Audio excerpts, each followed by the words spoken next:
Anne, and thank you for joining me for this YouTube presentation about the Understanding Your Eating programme. I'm going to talk a little bit about myself, but not very much, because if you've been on my website and my Facebook page, you'll have read about my experience and qualifications, and a bit about the Understanding Your Eating programme. Okay, so a little bit about me.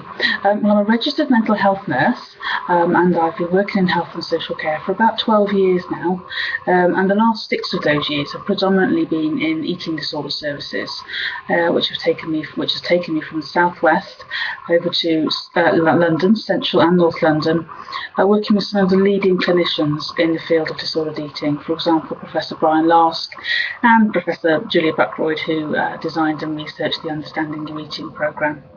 And finally, I've come over to Wales, where I now live.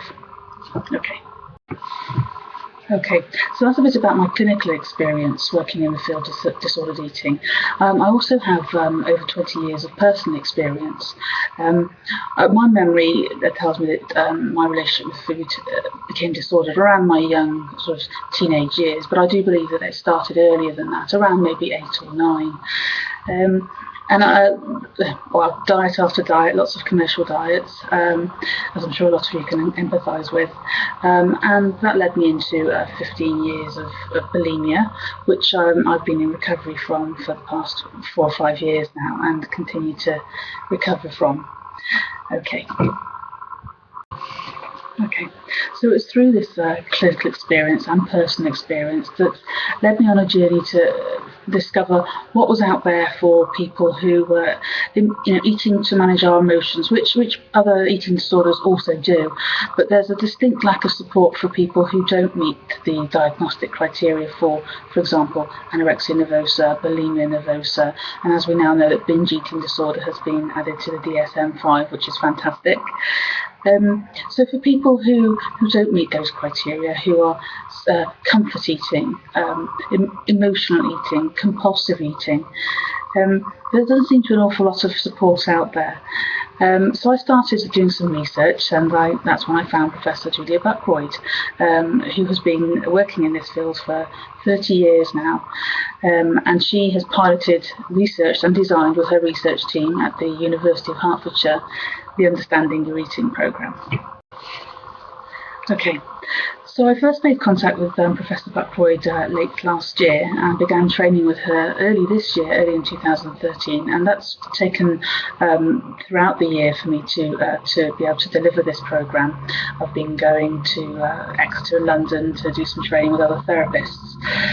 So, as I'm sure that many of you are aware, if you just go to the GP and ask for some support with your weight or with your eating, there's not a lot available in the way of therapy, of intervention, and that's where this programme comes in. It's starting to meet the needs of people. It's not enough. There needs to be more of this out there, but it's absolutely fantastic in meeting that need and providing that psychological support for people, which is one of the reasons I'm so passionate about it. Okay. Although my personal development and recovery had started before I met Julia, and her work and the work of others there as well, my recovery really started to take off, and I really had an unbelievable sort of awakening and awareness of where my eating has come from, and I was able to, I still am able to step back from it and understand what's actually going on for me and why am I eating in the way that I am. And I actually have what I now consider the healthiest relationship with food I've ever had. I ditched the scales, there's no counting, no weighing, definitely no denying or restricting, no binging, no purging, and I've stopped thinking about food as much, and it started to go back into its rightful place, which is for pleasure and sustenance. I feel that this is a good place to mention about weight loss and how the programme isn't about weight loss. We don't spend time talking about ways to lose weight and diets. Yes, it's part of our story, and that's important that we honour that, but there's no guarantee of weight loss. But the tenet, the sort of philosophy of the programme is that most of us who will go through this programme have a fairly good idea about what it takes to actually physically and physiologically lose weight. So we don't really need to spend, a lot of time talking about that. But that if we take the focus away from losing weight, and really understand why we're eating the way that we're eating, and eat intuitively when we're physically hungry and stop when we're physically content, that our weight may return to whatever is healthy for us as an individual. Okay, so let's talk a little bit about the programme itself. The programme is divided into two sections. There's the introduction and the 9 freestanding modules. The introduction is an intervention in itself and doesn't need to be followed by the 9 modules. A lot of people find that the introduction is enough for them and they don't need to go on or want to go on for modules. But if you do want a deeper exploration and you're enjoying the awareness and you want to find out more, then the modules are really wonderful. So in the introduction, there's 5 sessions. Each session is an hour long when working with individuals and an hour and a half, 90 minutes, when working in groups. They usually happen weekly. I don't normally like to advise any much longer than 2 weeks in between each session for, to make sure that momentum and it can continued. Okay. So there's 5 sessions. The first session we look at eating is not just about hunger. The second session we look at eating to manage our feelings. The third session, self-esteem. The fourth session, body esteem. And the fifth session, relationships. And using people around us to support one another rather than using food. Okay, so we look at attachment theory in your child or our child development. We don't go too in depth because it's obviously a time limited intervention, this programme, but we do explore how and what that may mean and how it's affected your eating later on in life. And with regard to transactional analysis, we look at the critical parent, the adult, and the child's ego states. And we all flip between these states throughout the day. And we look at when this happens, why it happens, the function it has, and looking at ways of creating better communication and transactions between ourselves and others, but also with our own internal dialogue about ourselves, which for those of us that do experience disordered eating is often quite a negative dialogue that we have going on within our own minds. Okay, and so from looking at these 2 theories, which are just a few of the theories, but the main ones that underpin this programme, we start to develop a better understanding and awareness of the function of our eating. Why is it that we eat the way we do? What's going on? Why are we needing to do this? Why have we developed this coping mechanism? Because for most of us, for a lot of us with a disordered relationship with eating, that's what we're doing. We're managing our feelings and emotions, uncomfortable, difficult feelings and emotions. So becoming aware of it is really the first start of being able to change it.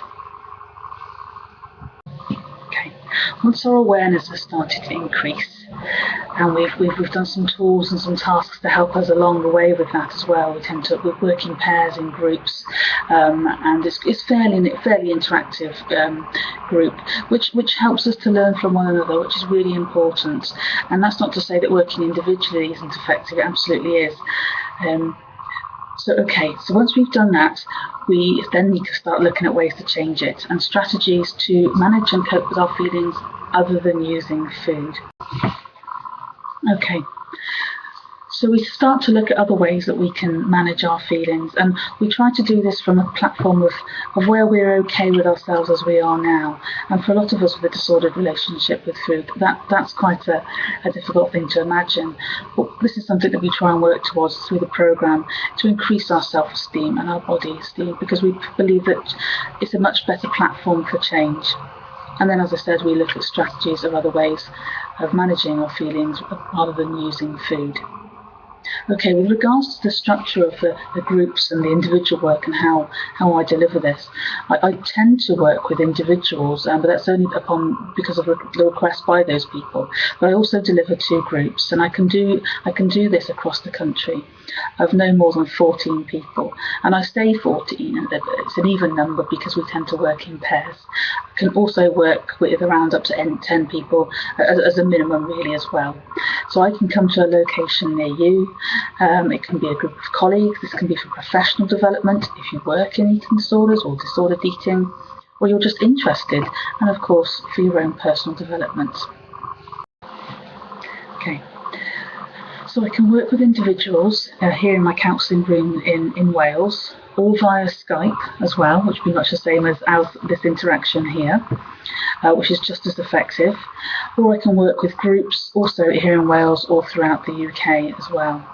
So please do get in contact. Use my website. My email address is leanne-curran@hotmail.co.uk.